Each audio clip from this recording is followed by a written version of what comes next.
The second candidate to speak is Dr. John Cullen.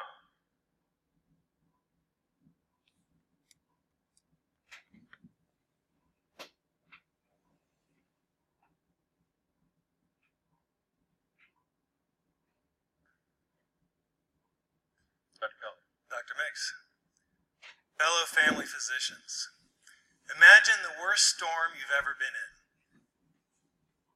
Given Hurricane Harvey and Irma, it's not that hard. Our country, though, is going through a difficult and turbulent time. The barometer's falling and there's dark clouds on the horizon, and somewhere in the midst of all this noise and chaos, we have to create a space to care for our patients. This is a storm. I know storms. For the last 23 years, I've been practicing in Valdez, Alaska, a frontier community that experiences terrific storms. Hurricane force winds, sub-zero temperatures, immense amount of snow and avalanches, combined with our rugged mountains to leave us isolated for days at a time. My partners and I have learned how to make hard decisions rapidly with the best information available and to work closely as a team. We have learned to care for our community during a storm. And it's been a great adventure. Not long ago, I was asked to do the weight checks for the Valdez wrestling team, and as I was standing there in front of a group of young men and boys, I realized that I had delivered most of them. And not only that, but as the first boy got on the scale, I had this intense memory of the night that he was born. And it was winter, and there was a raging storm outside, and his heart rate would drop into the 50s with every contraction. His mother was so strong. But I also remembered when he broke his arm in the 2nd grade and he wanted pink for a cast color. And when he fell and cut open his forehead as I was sewing him up, his father passed out and I had to sew him up as well. And now he's 17 and he's being a little bit of a goofball as he gets onto the scale. But he's thinking about colleges. He has a very nice girlfriend, but I delivered her when she was 17. And all these thoughts and memories were going through my mind in vivid detail all in the time that it took to weigh him. And then the next boy got on the scale, and the same thing happened. And I turned to him and I said, "You were so hard on your mom." It was exhausting. It was exhilarating. It was deeply affirming. 3 years ago, I stood before you, trying to come up with that word that describes this intense emotional feeling that is nonetheless full of joy and love. And even if there's not a word for it, as family physicians, you know what I'm talking about.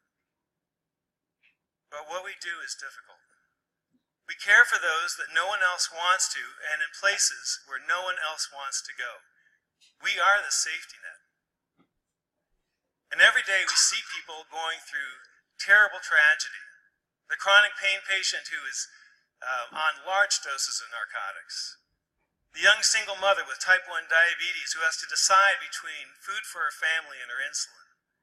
The elder in the ICU that is surrounded by so many machines that her family can't get close.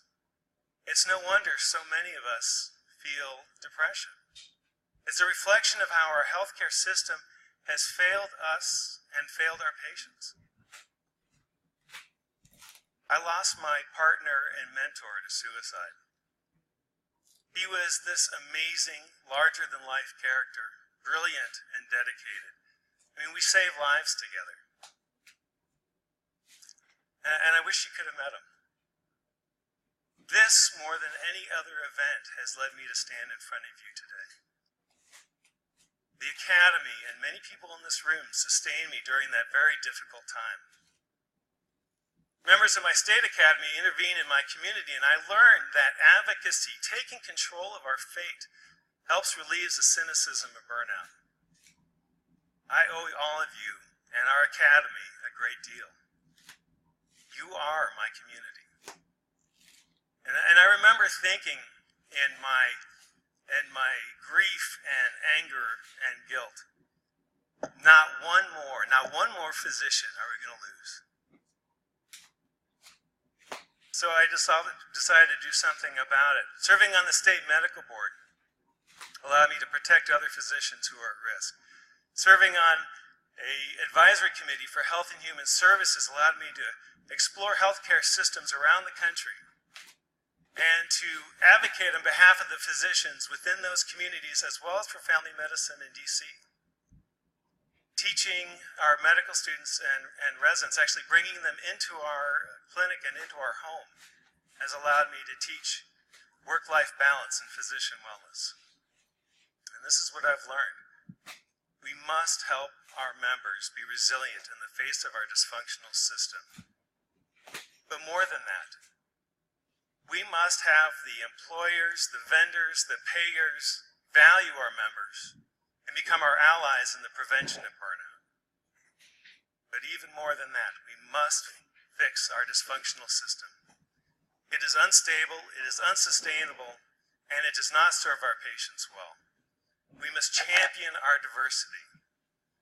It's the right thing to do, and it will make us strong. And we will reduce the amount of work that does not improve patient care and interferes with the patient-physician relationship. A friend of mine, Paul Zimmer from Kodiak, tells a story about one of his patients who was hunting in the woods of Alaska when all of a sudden a gigantic bear came charging out of the brush, knocked him over, and stood there with her paw on his chest, pinning him to the ground. He wasn't hurt, but he wasn't about to move. And the story goes that this bear was standing over him, looking on very proudly as her 3 cubs walked by. I want our academy to be that bear. And I realize that when I'm talking about this angry mama grizzly bear, you're not seeing the face of Doug Henley. But that's because you don't know him like I do. This is a time when an organization like ours, filled with confidence and resolve and clarity of purpose, can determine not only its own fate, but the fate of the country. And regardless of what changes come our way, the fundamentals of family medicine will remain. The deep relationships we have with our patients over time, taking care of a person, not a disease, and embracing with wisdom the sorrows and the joys of human existence. You are my community. I know how to take care of a community in a storm. It would be an honor to serve you.